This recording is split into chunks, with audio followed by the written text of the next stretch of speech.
Asesmen nasional dilaksanakan di semua sekolah, madrasah, dan program pendidikan kesetaraan.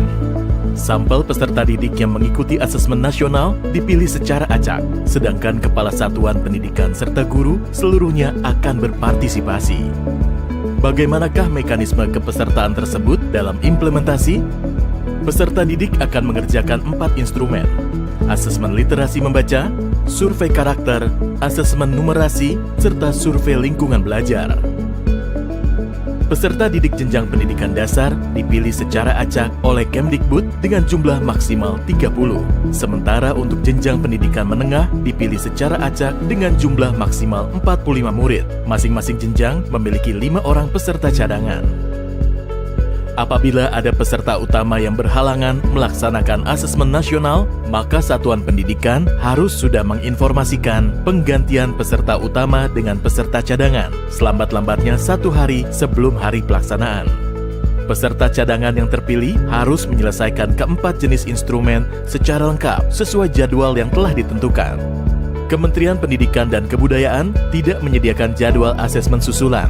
Peserta yang tidak hadir pada hari pelaksanaan tidak diberikan kesempatan untuk melakukan susulan dan datanya tidak diikutkan dalam penentuan hasil satuan pendidikan. Bila asesmen nasional di satuan pendidikan tidak dapat dilaksanakan karena adanya keadaan situasi darurat dan kejadian luar biasa seperti listrik padam atau bencana alam, maka dapat dilakukan penjadwalan ulang. Terkait pelaksanaan survei lingkungan belajar oleh guru dan kepala satuan pendidikan, beberapa hal perlu diperhatikan. 1. Seluruh kepala satuan pendidikan dan guru yang terdaftar di Dapodik atau EMIS dan mengajar di satuan pendidikan tersebut akan menjadi peserta dalam survei lingkungan belajar.